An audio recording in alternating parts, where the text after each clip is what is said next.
So here are some of the follow-up questions on company structure and shareholders. Number one, what is the significance of having separate legal entity for a company? The answer is that separate legal entity will ensure that the company is distinct from its shareholders, providing limited liability as a legal protection. So separate legal entity means the investments of the shares is protected. Question number two, how does the issuance of shares contribute to a company's capital structure? So issuing of shares will allow a company to raise capital from its investors by contributing to its financial strength. So it is through issuing of shares that a company will raise money. Number three, explain the role of the board of directors in corporate governance. So the role of directors is for decision-making and overseeing the management of a company. Number five, what are the rights of a common stockholder in terms of voting and dividends? What are the rights of common stockholders in terms of voting? So the common stockholders have voting rights in major decisions, and they're entitled to dividends, although the amount will vary. How do preferential shareholders differ from common stockholders? What is the difference between common stockholders and preferential shareholders? So the common stockholders will usually receive a fixed dividend. It sometimes could be higher. No, these ones receive a fixed dividend, which is typically higher than the common stockholders. But the common stockholders receive what? The residue of everything. That is the difference between common stockholders and preferential shareholders. All together so far? Just trying to give a guide on what we've discussed so far. So, can you remember? So what is the impact of corporate veil and why is it important? So corporate veil protects the shareholders from personal assets being what? Victimized in the company's life. So corporate veil will encourage protecting the investments by limiting the risk that is attached to the individual investor's investments. How can you explain the concept of limited liability for shareholders? So limited liability means the shareholders are not personally liable for the company's debts beyond what they have invested in terms of shares. What is the purpose of an AGM? An AGM is a platform for shareholders to discuss the company's performance, to elect the board of directors, also address other concerns. Okay, how do foreign companies operate within the jurisdiction of another country? So a foreign company must register within the local authorities and must comply to the laws of the host country. So this is how we can discuss the questions on the companies. So we go to preferred stock and common stockholders. What did we discuss? The question and answers. Common stockholders. What are rights do common stockholders have in terms of distribution of company assets during liquidation? So common stockholders are given what? The residue claim. Residue means last claim on the assets after all the debts have been given to the preferred stockholders. How do shareholders benefit from fixed dividend? The preferred stockholders. How do they benefit from being in a fixed dividend? So they benefit as follows. They have a stable income, which is predictable. You know how much they'll be receiving. Shareholders convert their securities to another class of securities. Yes. Both common stockholders and preferential shareholders have what we call redemptive rights. They can convert their shares to whatever they prefer to another higher class of securities. Why do you think a common stockholder, why do you think an investor would want to be a common stockholder over a preferred stockholder? Because it is only common stockholders that have what? Voting rights. And common stockholders will usually offer higher returns through capital appreciation and participation in the company's success. In what situations can a company repurchase its own shares from the shareholders? So there's provision where a company can buy back the shares in return to the values increasing for their shareholders. So companies sometimes will not want to have too many shares, so they'll ask to buy back the shares as part of the company at a higher rate. Okay, how do preemptive rights benefit common stockholders? I explained what preemptive rights are. So preemptive rights will allow shareholders to purchase additional shares before new shares are given to the public. So preemptive rights are given prevalence to the existing shareholders in the company. So, okay, you are part of us. So before we go to the public, we'll give you a chance of what? We'll give you a chance of buying the shares before anyone else does. Okay. So we go to other questions we discussed. What role do preferred shareholders play in the financial structure during good and bad times? So preferred stockholders will provide fixed dividends, making them attractive during the challenging economic times. So these ones are the cumulative preferred stockholders. Now, how do preferred shares contribute to a company's capital structure in comparison to common stockholders? So preferred stock will provide a stable source of capital with fixed dividends, complementing the potentially more volatile common shares. So can common stockholders influence a company's decisions without owning the majority of shares? Yes. Any common stockholder has a voting right, no matter how small it is. They're the only ones who can vote. How might the market value of common stock be affected by the changes in the performance of a company? So the market value of common stock is influenced by factors like financial performance, market dynamics, and economic conditions. So this is what we discussed so far. So now, are there any questions before we go to winding up?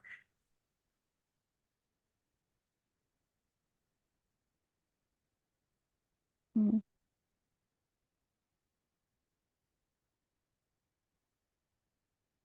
What is winding up?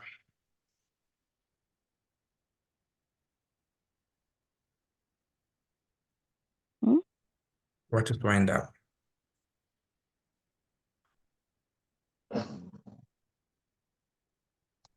A bit of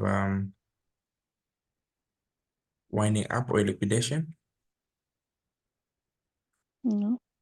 So when a company is indebted, it undergoes what they call winding up. Oh, liquidation. Yes. So winding up is also called liquidation. So liquidation can occur. Is when a company goes into bankruptcy, they sell everything in the company and then they divide. What's this? The name? Who collect all the things after so money and such. Exactly. So winding up, which is also known as liquidation, can be compulsory or can be voluntary. So when a company fails to meet its financial obligation, it can go into a winding up. So winding up involves a decision by shareholders, whilst compulsory winding up is a court order that is given to an insolvent company. So during a wind up, there are a lot of players that come in. There's a liquidator. A liquidator is a person who plays the role of winding up a company. So the liquidator is appointed by the court for the shareholders and is responsible for realizing money from the company's assets and also from settling the debts that the company owes and distributing the remaining proceeds to the creditors and the shareholders in a fair and orderly manner. So what are the grounds for a winding up? When does a company become wound up? So winding up can be initiated due to a company's inability to paying their debts. Not seen in insolvency proceedings. So alternatively, a winding up can also occur on equitable grounds where you're addressing issues such as oppression, minority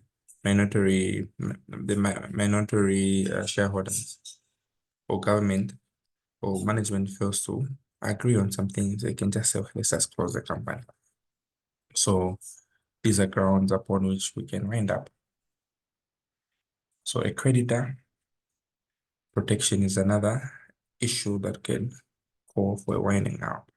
So during a winding up, creditors also are given priority. They were part of the meeting, say, okay, look, we need our money back. So the process will aim to ensure that the secured creditors are treated fairly and the company gives them what is due to them. So winding up also considers distribution of what? Of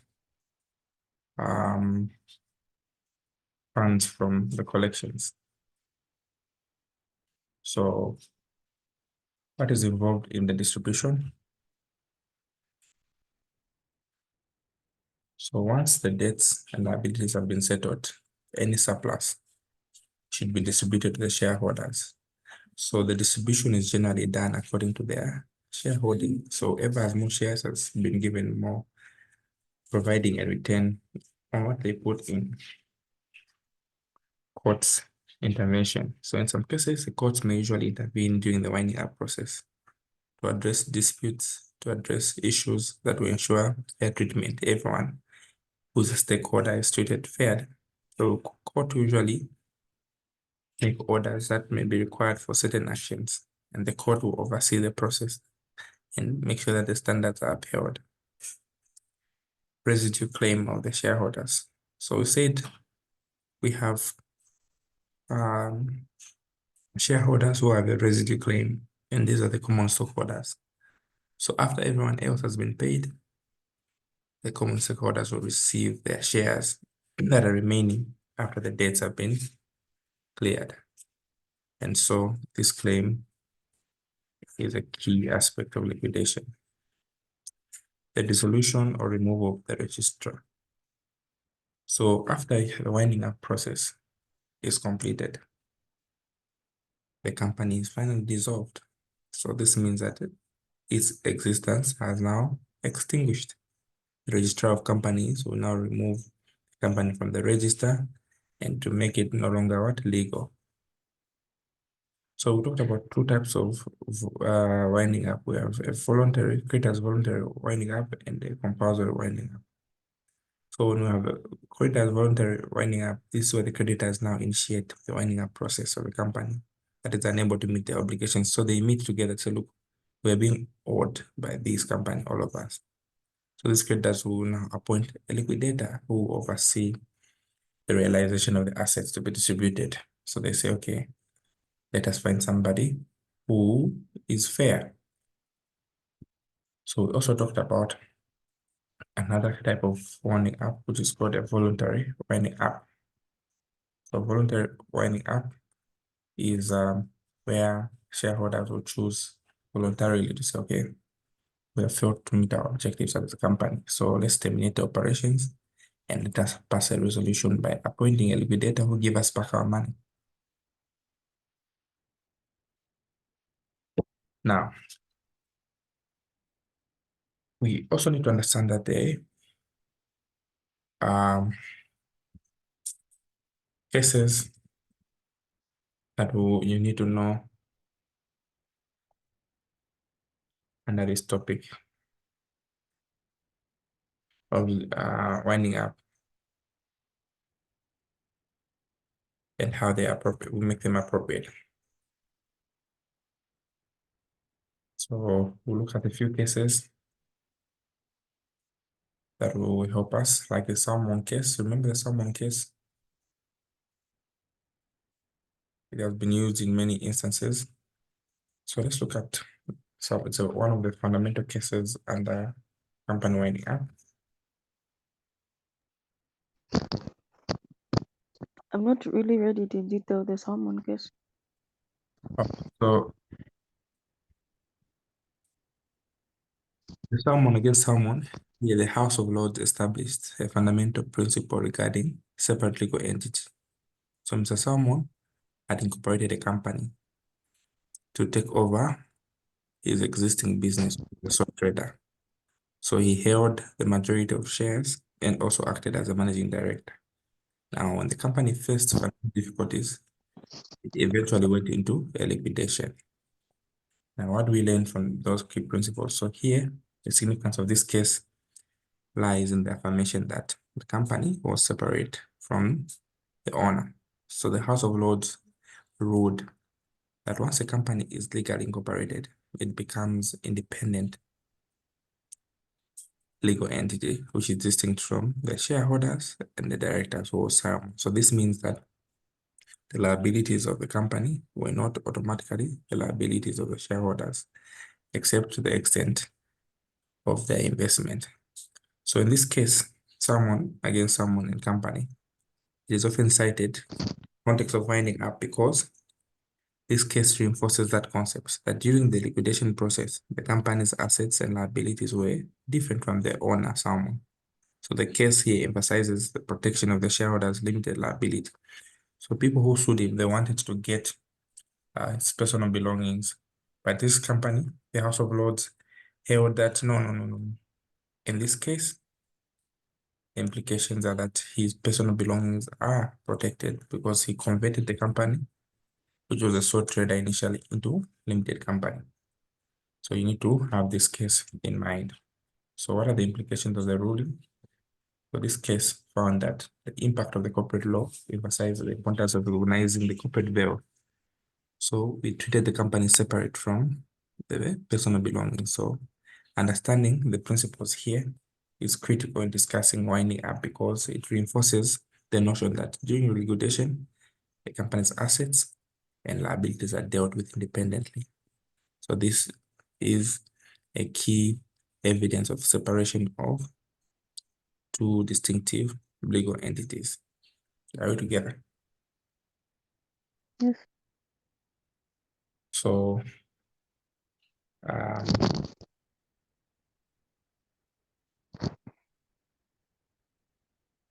can go to, can you remember from what we've done?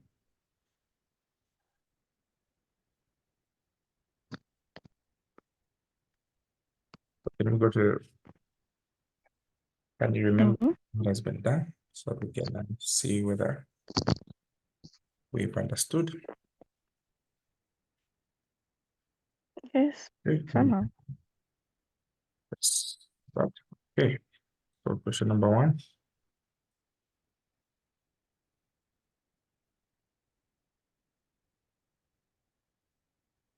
What is winding up in the context of a company? Winding up is liquidation. It's a process by which a company's assets are sold, paid off, and any remaining funds are distributed to the shareholders. What are the two primary modes of winding up? So we have voluntary winding up, which is initiated by the shareholders or the creditors. We also have a compulsory winding up, which is initiated by the court. How does winding up differ from compulsory winding up? How does voluntary winding up differ from compulsory winding up? So voluntary winding up is the decision that the company makes or the creditor will make, whereas compulsory is court-driven and the results from insolvency or liquidable grounds. Who is a liquidator and what is their role? So a liquidator is a person appointed to oversee the winding up process. So their role is realizing the funds from the assets by settling what? The debts and the remaining funds. What are the grounds for initiating compulsory winding up due to insolvency? So winding up is due to insolvency is initiated by a company's inability to pay what? Debts when they become due. Are you together? Yes. Okay. We continue. How does equitable winding up differ from winding up due to insolvency? So just and equitable winding up is based on fairness and justice, addressing issues like oppression of the minority of shareholders or a deadlock in management. Okay, so this is just and equitable because when the shareholders feel no, we're not being respected, we're not getting our things, so they go into what? A just and equitable winding up. So can shareholders influence the decisions of winding up? Yes. Sometimes shareholders will initiate a voluntary winding up through a special resolution at the EGM, which is provided for in the Companies Act. What is the role that creditors play in winding up? So creditors have priority claim because of the reason for usually the winding up process. So creditors play a role of liquidation and are involved in the distribution process. They're the ones that sit down to appoint a liquidator. How does a company's dissolution relate to winding up process? So dissolution marks the formal end of the company, which later on allows the registrar of companies to deregister the company from the books. What legal protection are in place for shareholders during a winding up? So shareholders have rights to participate in the distribution of assets governed by company law. Okay. We continue. Question and answer session.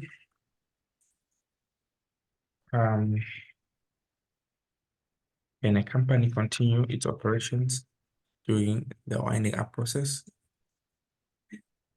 In most cases, company ceases its operation during the winding up process. However, there are some limited operations that may continue necessary for the winding up.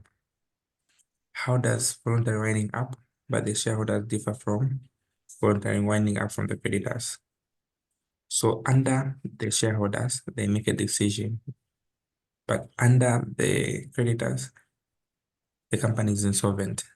So shareholders who appoint liquidator, they want their money. Under voluntary, the company may still be making profits, but there are other reasons that may cause it to close up. Okay. Sorry, I didn't get that one. How does voluntary winding up by shareholders differ from voluntary winding up by creditors? So voluntary winding up from creditors here, let me start with shareholders. Voluntary winding up from shareholders happens when the shareholders sit in a meeting, and the reasons are the minority are being oppressed. The company can still be making a profit, but there are other issues related that will cause the company to close up. But voluntary winding up by creditors is usually when the company is insolvent. The creditors themselves will appoint a liquidator. Here, shareholders will appoint a liquidator, but for creditors, company has failed to pay them. Are we together? So the two different cases is, in one case, they could still be making profits, but there are other unjust grounds that are causing it to wind up. But for creditors, in PR, there's no money. So insolvent cases.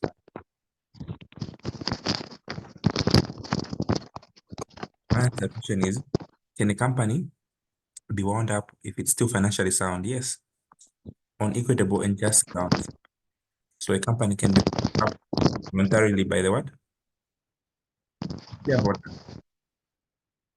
How does the court determine whether to grant just and equitable winding up? So a court will consider factors like a fair, prejudice, a deadlock in the management to decide on the just and equitable winding up. And the court usually come in to say, okay, Upper, we are not being fair. We're not sharing according to what we intended. Okay. So what is the purpose of holding an AGM during a winding up process? So AGM allows shareholders to discuss a company's financial health and potentially influence the decisions of winding up. So can a company issue new shares during a winding up?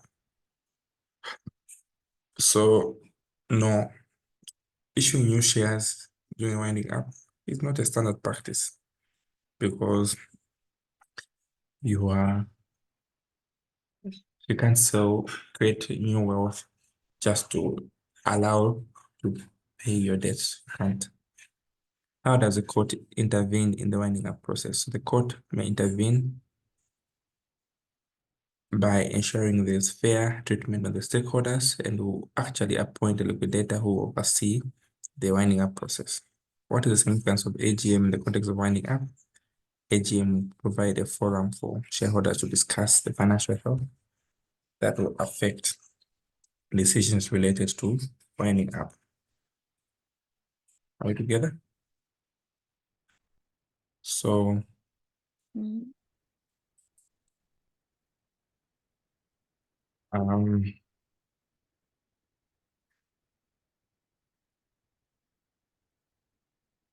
how can a company be restored to the registrar after being dissolved? So restoration, the registrar typically involves applying to court, demonstrating valid reason why a company must be revived. Can a company's directors be held personally liable during the winding up? Yes, directors can be personally liable for certain actions, especially if engaged in fraudulent wrongdoing. What do we call this? Lifting the corporate veil. So sometimes directors are fiduciary liable. Pardon? They are what? Lifting and piercing the corporate veil. Yes. So we call that lifting the corporate veil, yeah. Fiduciary. What does the term fiduciary liability mean?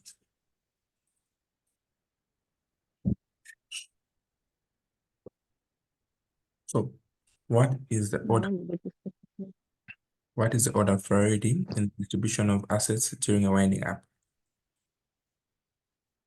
Hmm? What is the order of priority in the distribution of assets during a winding up? So we start with the creditors, secured creditors specifically. Okay, then these are paid first, then we follow unsecured creditors, then shareholders receive the remaining funds. Okay. And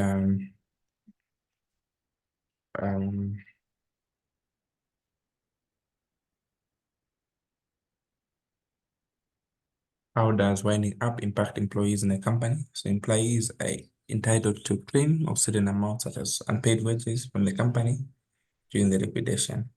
Can a company voluntarily wind up if it's solvent? Yes, a company can be voluntarily wound up if shareholders believe it's the best interest, for example, after achieving its objectives, they can wind it up.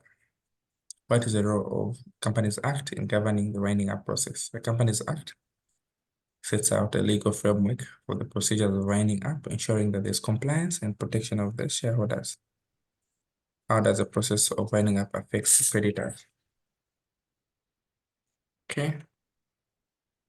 How does the process of winding up affect the creditors?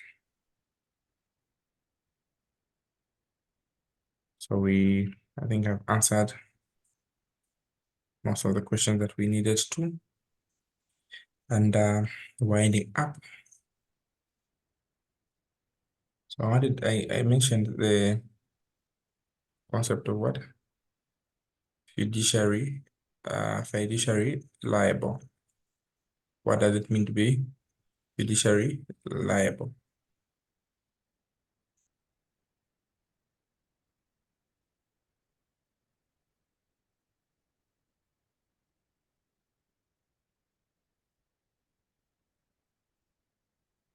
If you can explain it for me. Okay.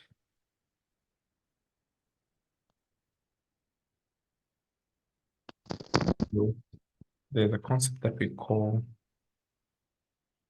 fiduciary liability. Concept of fiduciary liability. This one doesn't miss. You also need to understand case law that is attached to it, because the concept here is important for your case. So whenever you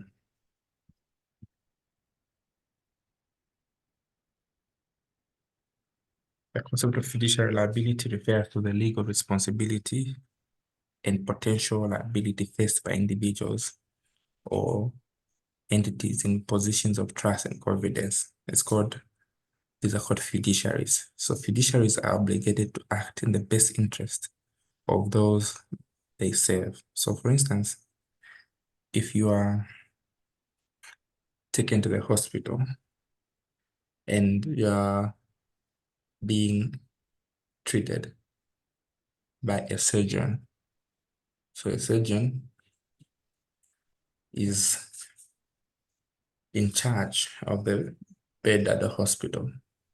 So instead of cutting your kidney, they decide to cut your liver, which causes pain and eventually loss of life to a person that you love. Courts have allowed that now, instead of suing the hospital, the people can sue the doctor in their personal capacity because of negligence, because we employed this doctor. Of course, though this doesn't usually happen in Zambia, but people must understand that law allows and permits people to sue the doctors in their personal capacity, because you cannot sue the hospital, because even them, as they employ, they trust that this person is a qualified doctor who knows what they're supposed to do. So those people are called fiduciaries. So fiduciaries are obligated to act in the best interest to serve, putting the interests of the beneficiaries or clients ahead of what? Their own. So this duty of loyalty imposes a high standard of care, good faith on these fiduciaries. So examples of fiduciaries are directors, officers, attorneys, financial advisors, doctors, etc. So these ones have a relationship that we need to discuss now. So there are following key elements of fiduciary. Number one, duty of loyalty. So fiduciary must prioritize the interests of those they serve above their own person. So they are expected to avoid conflicts of interest, and they need to act solely to benefit the beneficiaries. So if you're a managing director, you are at the apex of the company, and there's a deal that comes that is meant to benefit a company maybe with $100 million, but they say, okay, look, we can give you this at 80 million. So meaning the 10 million will be yours on top. So give us an 8. So these are responsibilities that we need to look at fiduciary. So there's an aspect of loyalty. The other concept is of duty of care. Fiduciaries are usually expected to exercise high standard of care, skill, and diligence in carrying out their responsibilities. So negligence may result in liability financially under when you're discussing a doctor. The hospital administrator doesn't need to be there to see that you're doing the right thing. No, once you're in the theater, the life of somebody is solely in your hands. So that's the second expectation. The third expectation is prudent decision making. Prudent decision making. Prudent decision making here requires that fiduciary should make what? Informed and prudent decisions based on the best interests of the beneficiaries. This includes careful management of assets and resources. Full disclosure, fiduciaries also are obligated to provide complete and accurate information to the beneficiaries, ensuring transparency about their actions and also decisions. So any potential conflicts they may be held liable. Fiduciary also expect the conflict of interest management. Here, they must also manage and disclose any conflicts of interest that may arise due to their duties, failure to do with this breach of their fiduciary duties. So, like I said, between you having the affairs of the company or the affairs of you as an individual. So there are 5 expectations.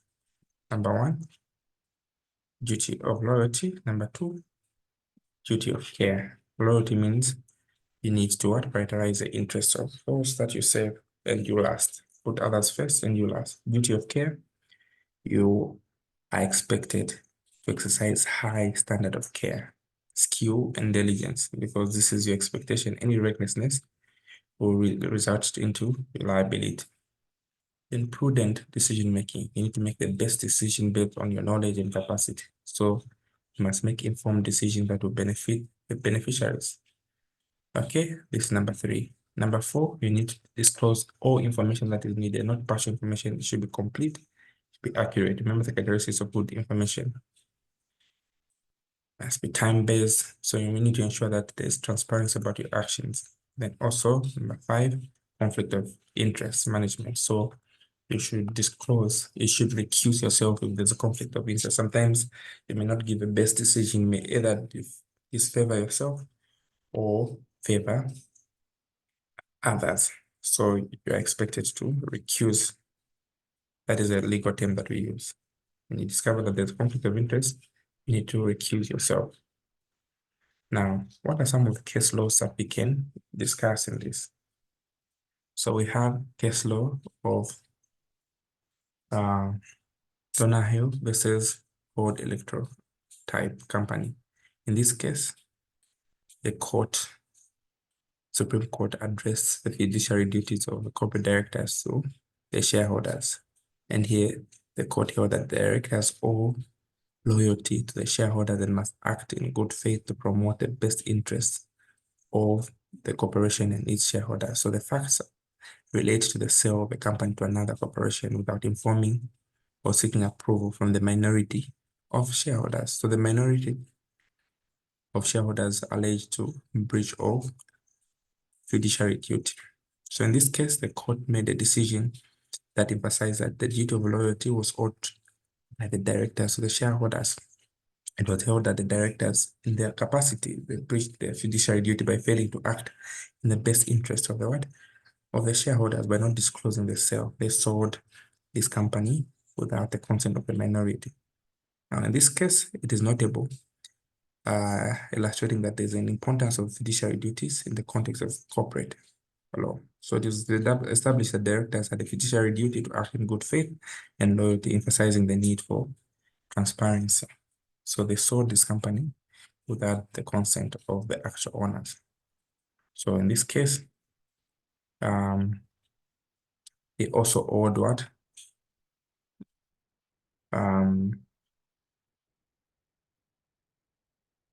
The relevance of liability. Okay. They are told that they did not disclose this information,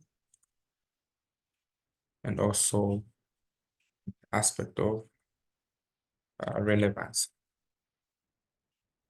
So this is where I could end unless there are questions.